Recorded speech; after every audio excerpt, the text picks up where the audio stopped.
नमस्कार दोस्तों, आज की इस वीडियो का हमारा टॉपिक है equivalent circuit of a transformer. इस वीडियो में हम समझेंगे ट्रांसफार्मर के इक्विवेलेंट सर्किट के बारे में कि इक्विवेलेंट सर्किट होता क्या है और ट्रांसफार्मर का इक्विवेलेंट सर्किट बनाना क्यों इंपॉर्टेंट है हमारे लिए। और इसमें हम समझेंगे equivalent circuit referred to primary, referred to secondary कैसे बनता है और जो है कि कैसे हम वहाँ रेजिस्टेंस फाइंड कर सकते हैं, equivalent resistance referred to primary में, रिफर्ड टू सेकेंडरी में। तो आइए वीडियो को स्टार्ट करते हैं। मेरा नाम अभय गुप्ता और आप देख रहे हैं पॉलिटेक्निक वाला PW। चलिए तो शुरू करते हैं। सबसे पहले अगर आपने प्रीवियस वीडियो नहीं देखा है जिसमें हमने कोर टाइप, सेल टाइप और जो है कि फेजर डायग्राम, नो लोड के कंडीशन में, आइडियल के कंडीशन में, प्रैक्टिकल ट्रांसफार्मर के कंडीशन में, ये सारे टॉपिक हमने डील कर चुके हैं। इससे पहले 5 वीडियो हो चुके हैं। अगर आपने वो वीडियो नहीं देखा है तो डिस्क्रिप्शन में लिंक है, वहां पर जाकर आप देख सकते हैं। तो आइए वीडियो को स्टार्ट करते हैं। सबसे पहले यहाँ पे हमारा टॉपिक है equivalent circuit of a transformer. यानी इस वीडियो में हम क्या समझने वाले हैं कि ट्रांसफार्मर का इक्विवेलेंट सर्किट क्या होता है और कैसे हम बना सकते हैं और क्यों इंपॉर्टेंट है हमें बनाना। सबसे पहले ये समझते हैं। देखिए, इक्विवेलेंट सर्किट ये क्या होता है? एक सिंप्लीफाइड सर्किट का सर्किट रिप्रेजेंटेशन होता है। किसका? ट्रांसफार्मर का। जैसे आप समझिए, हम जब भी आपको पिछले 5 वीडियो में अगर आपने देखा हो तो हमने ट्रांसफार्मर कैसे बनाया, ऐसे बनाया था। हमने एक कोर ले लिया, ऐसे एक कोर ले लिया और यहाँ पे जो है ऐसे हमने वाइंडिंग किया था। अब आपको याद होगा, मान लीजिए ऐसे हमने वाइंडिंग किया था और यहाँ पे ऐसे वाइंडिंग किया था और हमने बताया था कि ये प्राइमरी वाइंडिंग है, ये सेकेंडरी वाइंडिंग है और ये क्या है? कोर है। ऐसे हमने बताया था। अब आप बताइए कि मान लीजिए कि अगर आपको एनालिसिस करना है इसके बारे में, इसके परफॉर्मेंस को समझना है, तो आप बार बार ये फिगर बनाएंगे। ये क्या है? लेवल डायग्राम है, इसको आप बना रहे हैं और बार बार ऐसे आप फिगर बना के नहीं समझाया जा सकता। क्यों नहीं? अभी बताते हैं। जैसे मान लीजिए यहाँ पे हमने कोर बना दिया और यहाँ पे हमने वायर लपेट दिया, ये प्राइमरी वाइंडिंग हो गया, यहाँ पे लपेट दिया तो ये सेकेंडरी वाइंडिंग हो गया। जैसा कि आप इमेज में भी देख पा रहे हैं, कुछ इस प्रकार का ट्रांसफार्मर होता है। लेकिन दिक्कत क्या है? हमें इक्विवेलेंट सर्किट की आवश्यकता क्यों होती है, ये समझिए। जैसे मान लीजिए यहाँ पे हमें मान लीजिए जब हम लोग क्वेश्चन न्यूमेरिकल लगाते हैं या जब हम इसके परफॉर्मेंस को, ट्रांसफार्मर का एफिशिएंसी परफॉर्मेंस को पता करना होता है, या तो हम कोई न्यूमेरिकल सॉल्व करते हैं, तो वहाँ पे जरूरी होता है सर्किट डायग्राम की। क्यों? क्योंकि अब मान लीजिए ऐसे हमने बना दिया तो इस वाइंडिंग का रेजिस्टेंस हमको, क्या आपको दिख रहा है कि इसका वाइंडिंग का रेजिस्टेंस कहाँ है? नहीं पता है। लेकिन हम एज्यूम बस करके चलते हैं कि हाँ भाई यहाँ पे वाइंडिंग है तो इसका कुछ ना कुछ रेजिस्टेंस होगा। इसमें फ्लक्स जो लीक हो रहा है, लीकेज फ्लक्स, जिसके कारण लीकेज रिएक्टेंस होता है या रिएक्टेंस होता है, तो वे आप बस एज्यूम कर सकते हैं, आप मान सकते हैं। लेकिन सर्किट डायग्राम की मदद से हम ट्रांसफार्मर का जब हम सर्किट डायग्राम बनाते हैं तो वहां पे हम वाइंडिंग का रेजिस्टेंस को भी दिखा देते हैं और जो लीकेज रिएक्टेंस है उसको भी दिखा देते हैं। यानी हम ये समझे सिंपल सी बात कि equivalent circuit sorry for that. देखिए, यहाँ पे इक्विवेलेंट सर्किट के बारे में समझना है। तो इक्विवेलेंट सर्किट होता है क्या? बेसिकली एक सिंपल सर्किट रिप्रेजेंटेशन होता है। किसका? ट्रांसफार्मर का, जिसमें जो है कि वाइंडिंग का रेजिस्टेंस, रिएक्टेंस जो है, ये सारी चीज़ें हमें वहाँ पे इंक्लूड होते हैं। ठीक है, अभी हम बनाएंगे और एक एक करके आपको हर एक चीज़ बताएंगे। बस आप सिंपल ये समझ लीजिए कि हमें ट्रांसफार्मर का इक्विवेलेंट सर्किट बनाना क्यों आवश्यक है। तो सिंपल सी बात हो गई, जब हम ट्रांसफार्मर का ऐसे डायग्राम बनाते हैं तो वहाँ पे जो इसका रेजिस्टेंस होता है, रिएक्टेंस होता है, उसको हम नहीं जान पाते हैं। हम बस एज्यूम करके चलते हैं कि हाँ है तो है, ठीक है। लेकिन जब इक्विवेलेंट सर्किट बनाते हैं तो उसमें हम प्रॉपर आप देख के बता देंगे कि हाँ यहाँ पे रेजिस्टेंस है, मतलब वाइंडिंग का रेजिस्टेंस है, प्राइमरी वाइंडिंग का रेजिस्टेंस है, प्राइमरी वाइंडिंग का रिएक्टेंस है, सेकेंडरी वाइंडिंग का रेजिस्टेंस है, सेकेंडरी वाइंडिंग का रिएक्टेंस है। ऐसे आप साफ आपको देखने को मिलेगा। यानी हम कह सकते हैं कि इक्विवेलेंट सर्किट क्या होते हैं? सिंप्लीफाइड सर्किट होते हैं। सर्किट रिप्रेजेंटेशन होता है जिसमें ट्रांसफार्मर के बिहेवियर, उसकी वाइंडिंग, रेजिस्टेंस, रिएक्टेंस, ये सारी चीज़ें उसमें आपको दिखाई जाती है और इसकी मदद से हम आसानी से उसके ट्रांसफार्मर की परफॉर्मेंस को समझ सकते हैं। उसके बारे में जो भी चीज़ें हमें एनालिसिस करना है हम कर सकते हैं। बात समझ में आ गई? तो ये सिंपल सा इंट्रोडक्शन था। आइए हम बनाते हैं इक्विवेलेंट सर्किट डायग्राम। किसका? तो ट्रांसफार्मर का। देखिए, सबसे पहले देखिए, जो ट्रांसफार्मर का ये पूरा ऐसे कोर जो दिख रहा है आपको, ट्रांसफार्मर का सिंबल ऐसे बनता है। देखिए, ऐसे ऐसे देखिए, थोड़ा आराम से बना रहे हैं ताकि अच्छा थोड़ा फिगर बने। ठीक है, देखिए ये बन गया आपका, इधर चला जाए, ठीक है। देखिए ये ऐसे, और एक यहाँ पे ऐसे बना दीजिए, ठीक है। तो ये बन गया आपका ट्रांसफार्मर। देखिए ये ट्रांसफार्मर अभी नहीं पूरा हुआ है। क्यों नहीं पूरा है? क्योंकि ये सिर्फ वाइंडिंग को ही दोनों दिखा रहा है, और यहाँ पे तो कोर भी लगा हुआ है, और इसीलिए हम लोग कोर को ऐसे थोड़ा दिखा दे रहे हैं, थोड़ा आपको देखने में अच्छा लगेगा और आपको समझ में भी आएगा। देखिए ये पूरा बन गया आपका क्या, ये जो आप इस समय फिगर देख रहे हैं ये सिर्फ ट्रांसफार्मर का फिगर है, ये ट्रांसफार्मर है। और ट्रांसफार्मर का ये जो दिख रहा है ये प्राइमरी वाइंडिंग को दिखा रहा है, ये सेकेंडरी वाइंडिंग को दिखा रहा है, और जो ये ऐसे लाइन खींचे हैं ये आपका इस कोर को दिखा रहा है। तो आपको बस देखने में ही समझ में आ गया कि क्या क्या चीज़ें। अब इसकी जगह हम ये बनाएंगे, इससे क्या होगा कि बहुत आसानी से हम समझ सकते हैं इस चीज़ को। अब दूसरी बात समझिए, ये क्या है भैया, इधर का ये प्राइमरी वाइंडिंग है, और यहाँ पे प्राइमरी वाइंडिंग है, तो प्राइमरी वाइंडिंग में कुछ ना कुछ तार लपेटे हैं, और तार है तो रेजिस्टेंस है, और यहाँ पे भी कुछ रिएक्टेंस होगा, लीकेज फ्लक्स होगा तो लीकेज रिएक्टेंस होगा। यानी यहाँ पे रेजिस्टेंस है प्राइमरी वाइंडिंग, तो मान लेते हैं कि ये हमारा क्या है, रेजिस्टेंस है, और रिएक्टेंस को ऐसे बनाते हैं इंडक्टर की तरह, तो ये आपका रिएक्टेंस हो गया।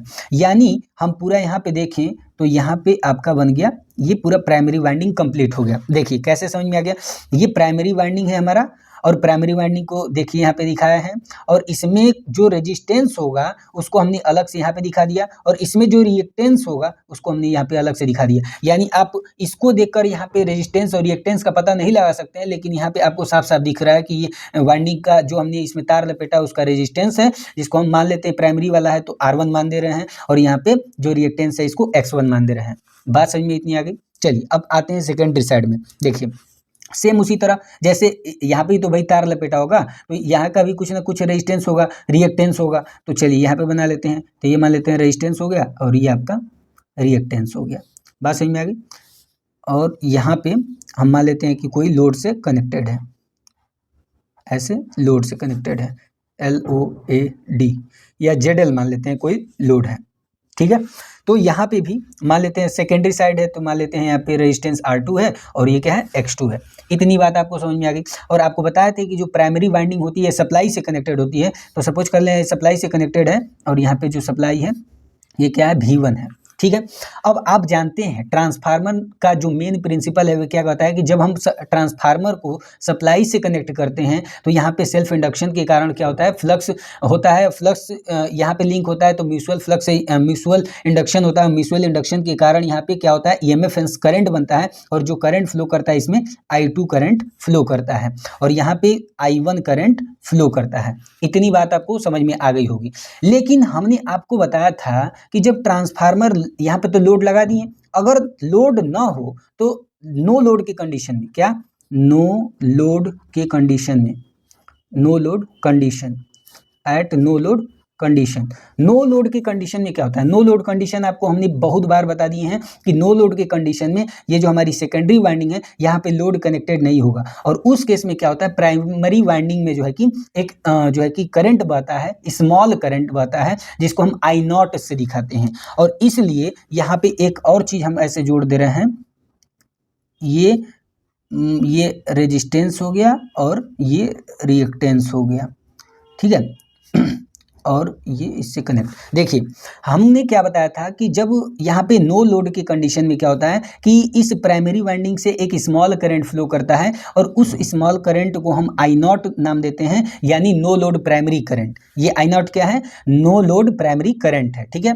और ये हमने बताया था कि जो I0 होता है वे इक्वल होता है कि इसके IM प्लस में IW के, यानी IM क्या है, मैग्नेटाइजिंग कंपोनेंट या मैग्नेटाइजिंग करंट बोल सकते हैं, और ये IW क्या है, वर्किंग कंपोनेंट। तो देखिए ये IM का काम क्या है, मैग्नेटाइज करना, यानी जो कोर है उसको मैग्नेटाइज करना। तो ये यहाँ पे हम दिखा दे रहे हैं इसको क्या, X0, ये जो कोर है इसको, कोर को यहाँ से अलग से दिखा रहे हैं, ये X0 है, ये X0, और इसको मान ले रहे हैं R0, ये रेजिस्टेंस है। देखिए होता क्या है, ये स्मॉल करंट है, बहुत ही कम, ये जो नो लोड करंट आप देख रहे हैं, नो लोड प्राइमरी करंट, ये बहुत ही कम होता है, यानी मान के चलिए तो 5 to 7% लगभग में होता है, 5 to 7 या 10% लगभग में होता है, किसका, फुल करंट का। फुल जितना भी करंट होता है उसका 5 to 10% ही सिर्फ ये होता है, यानी बहुत ही कम होता है, ठीक है। तो ये देखिए मान लीजिए कि ये, और दूसरी चीज़ हमने ये बताया था कि जब यहाँ से करेंट सप्लाई हम देते हैं तो ये तो नो लोड के कंडीशन में आई नॉट बनता है। और हमने एक चीज़ और बताया था, आप प्रीवियस वीडियो को देखे हैं तो उसको देख लीजिए, क्योंकि प्रीवियस वीडियो में ये कॉन्सेप्ट हमने बहुत बेहतरीन तरीके से बताया था कि यहाँ पे I2 के कारण क्या होता है, यहाँ पे एक और करंट बनता है जिसको हमने I1 डैश नाम दिया था। I1 डैश आपको कहीं पे I2 डैश भी मिल जाएगा, तो आप I2 डैश लिख सकते हैं या I1 डैश, कहीं कहीं पे I1 डैश लिखा है, लेकिन आपकी मर्जी I1 डैश। या मेन काम क्या है कि जो I1 डैश होगा ये ध्यान रखना है कि ये I2 के इक्वल होगा, I2 के इक्वल होगा I1 डैश। अगर I2 डैश लेते हैं तो यहाँ पे I2 डैश ले लेंगे, ठीक है। कुल मिला जुला के ये कॉन्सेप्ट है। यानी हम ये समझ गए कि जब हम ट्रांसफार्मर को सप्लाई देते हैं तो यहाँ पे जो प्राइमरी करंट I1 होता है वे किसके इक्वल होता है, I1 इक्वल होता है किसके, I0 प्लस में I1 डैश के, और ये फेजर सम के इक्वल होता है। अगर आपने फेजर वाला वीडियो देखा होगा तो ये हमने बता चुके हैं, ठीक है। तो ये पूरा कॉन्सेप्ट बन गया आपका। देखिए अब यहाँ पे जब हमने सप्लाई दिया तो मान लेते हैं कि इस वाइंडिंग में E1 जो है कि EMF इंड्यूस हुआ, ठीक है, EMF इंड्यूस हुआ, और इसमें मान लेते हैं कि E2 EMF इंड्यूस हुआ, और यहाँ पे जो V2 जो है कि वोल्टेज इंड्यूस हुआ। तो ये जो हमने पूरा बनाया ये क्या है भाई, तो ये सर्किट डायग्राम है, ठीक है। क्या है, इक्विवेलेंट सर्किट डायग्राम है, डायग्राम है किसका, ऑफ अ ट्रांसफार्मर, ठीक है।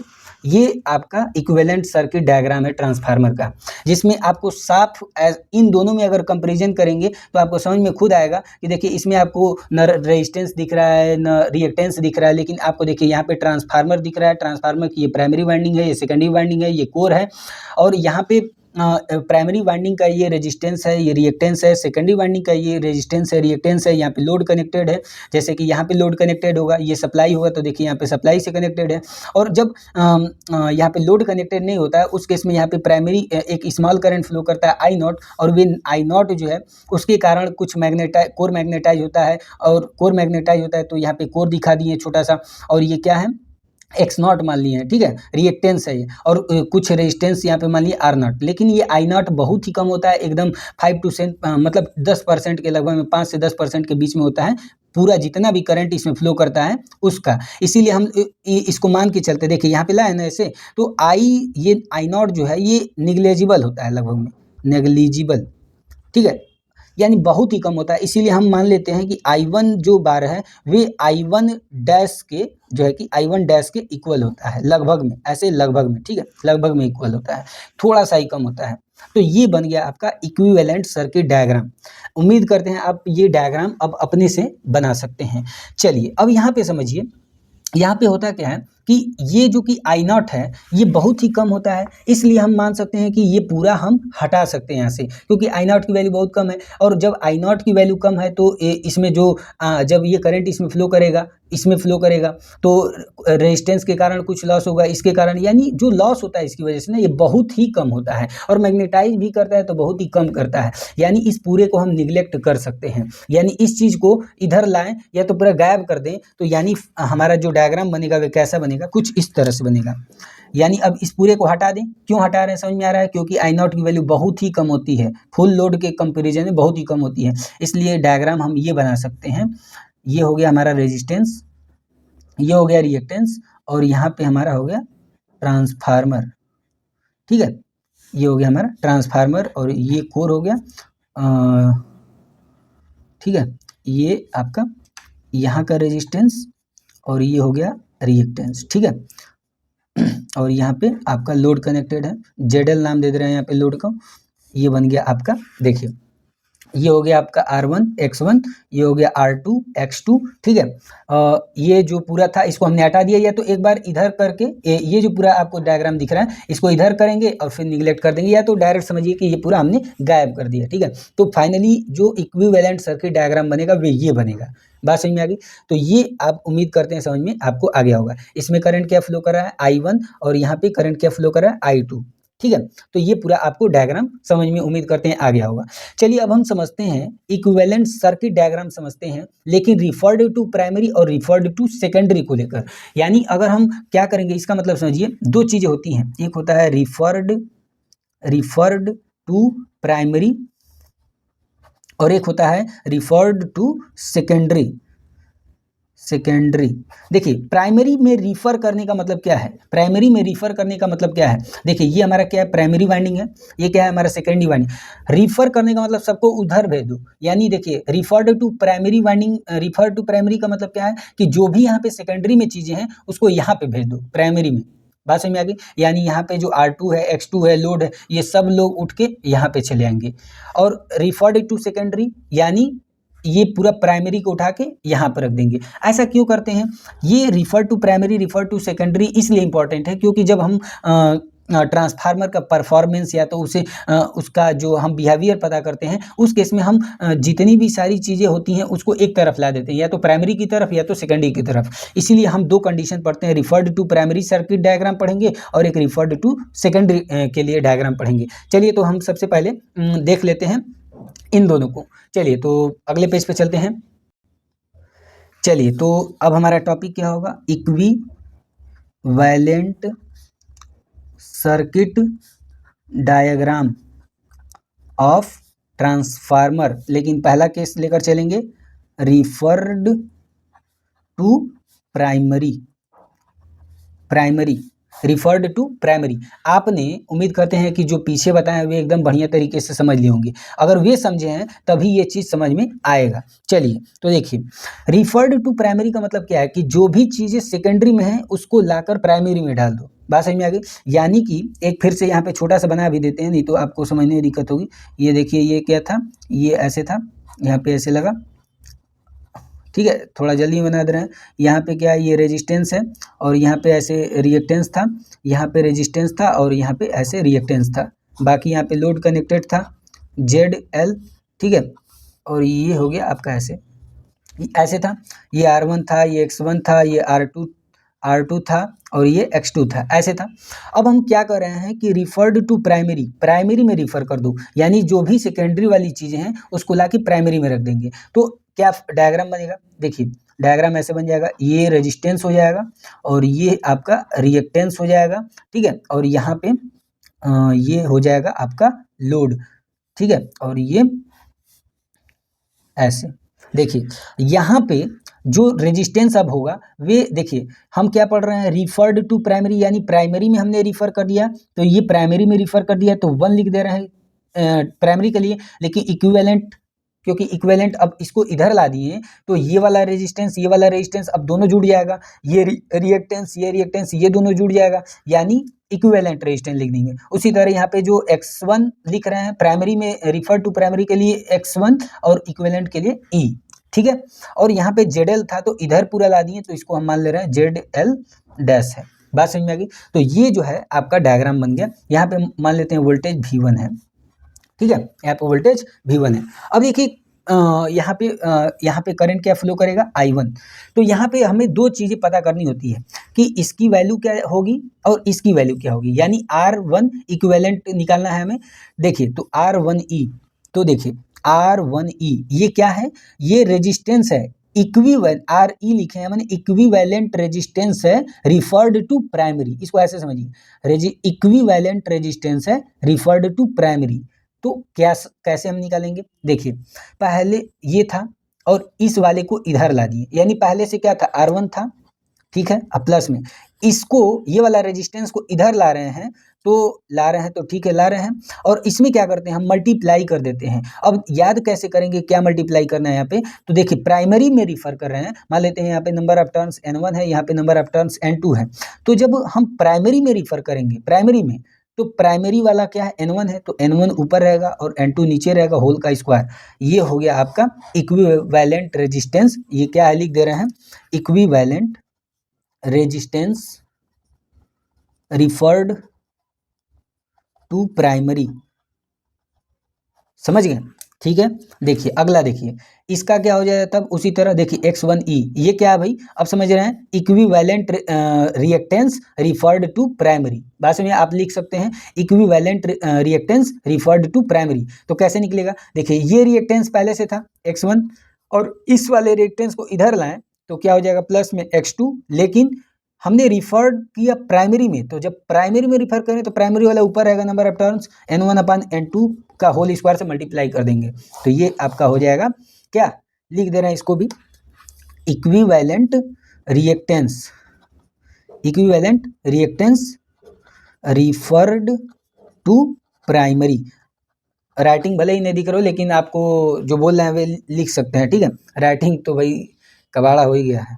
देखिए अगला समझिए, जल्दीबाजी के चक्कर में तो राइटिंग बहुत बढ़िया है, नोट्स में आप प्राप्त कर सकते हैं। चलिए अगला हम बात करते हैं बी वाला, यहाँ पे हमने निकाल लिया। अगला हम बात करते हैं रिफर्ड टू सेकेंडरी। देखिए अब हम सेकेंडरी में रिफर करेंगे। रिफर्ड टू सेकेंडरी का मतलब क्या है, ये सेकेंडरी है, रिफर करना है सेकेंडरी में, यानी जो प्राइमरी वाली जितनी भी सारी चीज़ें हैं उसको यहाँ पे ला दो। तो इसमें क्या हो जाएगा, देखिए पहले से क्या है, देखिए तो ये बन जाएगा ये रेजिस्टेंस, और ये हो जाएगा आपका रिएक्टेंस, और लोड तो पहले से यहीं पे था, तो ये हो जाएगा आपका लोड। तो जेडल था तो जेडल ही रखेंगे, सॉरी ये जेडल हो जाएगा। ये क्या भैया R2 इक्विवेलेंट, और ये X2 इक्विवेलेंट।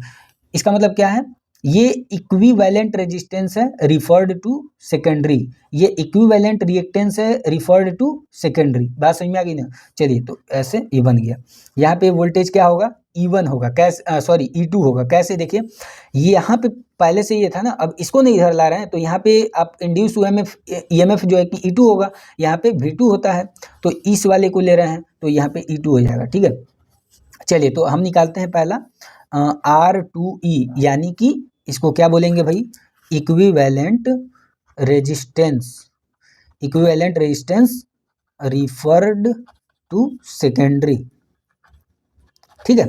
तो क्या हो जाएगा R2E इक्वल टू, देखिए पहले से ये था यानी R2 था, और इसको हमने इधर लाया, R1 को इधर लाया तो प्लस में R1। अब रिफर्ड टू सेकेंडरी कह रहा है, यानी सेकेंडरी में रिफर करना चाहिए, सेकेंडरी का ऊपर रहेगा, यानी कि मल्टीप्लाई करेंगे N2 अपान में N1 का होल स्क्वायर से। देखिए ये आप तरीके से याद करेंगे, याद हो जाएगा, ठीक है। तो उम्मीद करते हैं आपको ये सारी बातें समझ में आ गई होंगी। अगला इसको देख लेते हैं। अब तो आप जान गए होंगे कैसे निकालेंगे। X2E इक्वल टू क्या हो जाएगा, तो देखिए पहले से रिएक्टेंस क्या था X2, ठीक है, और X1 को इधर लाएं तो प्लस में X1, लेकिन मल्टीप्लाई किससे करेंगे, रिफर्ड टू सेकेंडरी है, सेकेंडरी यानी N2 ऊपर रहेगा अपान में N1 का होल स्क्वायर। तो ये हो जाएगा आपका equivalent reactance referred to secondary. तो उम्मीद करते हैं इसमें आपको जो भी चीज़ें समझाए हैं, सबसे पहले इक्विवेलेंट सर्किट क्या होता है उसको समझाएं, क्यों इसकी नीड है इसमें, और हमने समझा इक्विवेलेंट रेजिस्टेंस का डायग्राम बनाना, referred to primary, referred to secondary, और यहाँ से रेजिस्टेंस रिएक्टेंस निकालने का फार्मूला भी हमने जान लिया। यहाँ से अधिकतर आपको क्वेश्चन देखने को मिलेंगे न्यूमेरिकल। तो उम्मीद करते हैं ये जो भी चीज़ें हमने समझाया आपको समझ में आ गया होगा। अपने जो भी क्लासमेट हैं उनके साथ वीडियो को जरूर शेयर करें अगर आपको अच्छा लगा। मिलते हैं नेक्स्ट वीडियो में, धन्यवाद।